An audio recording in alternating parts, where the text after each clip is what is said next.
মানবতার কাজ তো অনেকেই করেন, কয়জনই বা বিলাল ভাইয়ের মতো মানবতার কাজ করতে পারেন?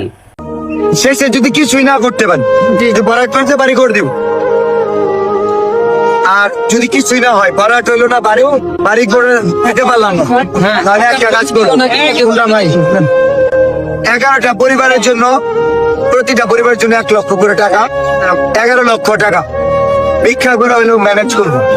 কারণ এটা শুধু শেরপুর জেলার না, আজকের এই মাটিটা কিন্তু শুধু শেরপুরের ভূখণ্ডে না, এটা বাংলাদেশের মানচিত্র থেকে 11টা পরিবার নিঃস্ব হয়ে যাচ্ছে।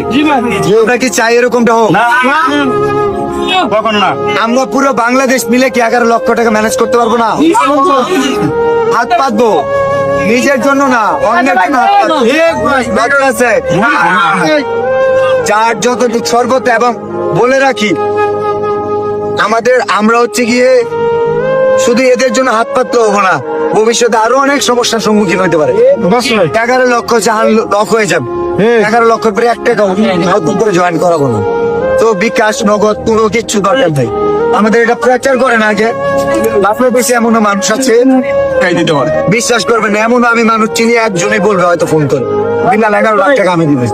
ঠিক আছে, ইয়াস, এমন মানুষ আছে, এমন লোক আছে, এমন সংগঠন আছে, তারা বলবে 11 লক্ষ টাকা আমাদের সংগঠনের পক্ষ থেকে দিতে।